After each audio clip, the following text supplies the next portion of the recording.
একটা স্মার্টফোন থাকার দরকার, এবং স্মার্টফোনের মাধ্যমে উইদাউট স্মার্টফোন বস্তুত পক্ষে আমি মনে করি একজন মানুষ এখন রিডান্ডেন্ট প্রেজেন্টে বলেন। যে জিনিসটা সকলেরই দরকার,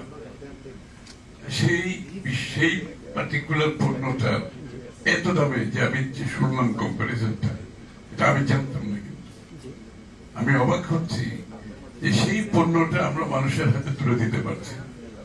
অথচ আমরা ডিজিটাল বাংলাদেশের বক্তৃতা শুনতে শুনতে হয়রান হয়ে গেল, এবং এটার উপরে যত ইনভেস্টমেন্ট এখানে যারা এই সেক্টরের সাথে জড়িত, বিগত দিনে নাকি ৬০,০০০ কোটি টাকা ইনভেস্ট করছে, তাই না? ৬৭,০০০ কোটি টাকা বিনিয়োগ হয়েছে।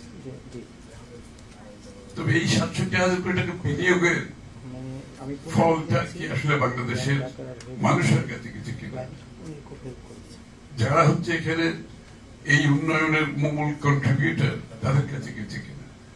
আমি মনে করি প্রথমত এই পলিসিতে যেটা আসা উচিত ছিল, এই সেলফোন এই পণ্যটি বাংলাদেশের মানুষের হাতে আমি কত সহজে তুলে দিতে পারব।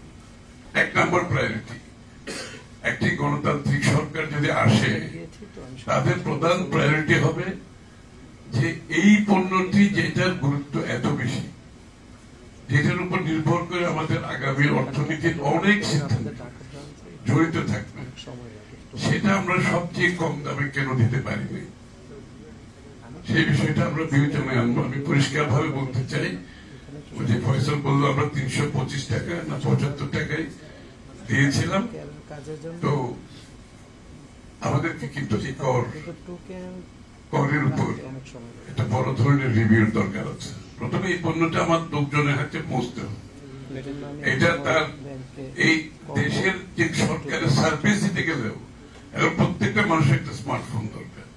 আপনি ক্যাশলেস ইকোনমির কথা বললে সেখানে একটা স্মার্টফোন দরকার।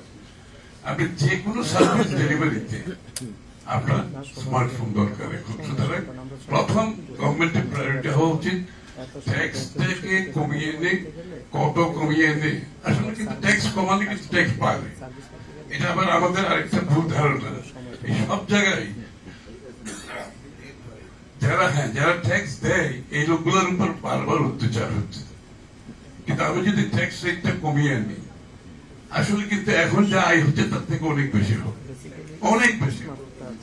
সুতরাং আমাদের সেই কাজটা প্রথমে করতে হবে। দ্বিতীয় কথা হচ্ছে, এটা আপনি দেশে উৎপাদন করেন অথবা আমদানি করেন, যে কোনো ট্রেড এন্ড ইনভেস্টমেন্ট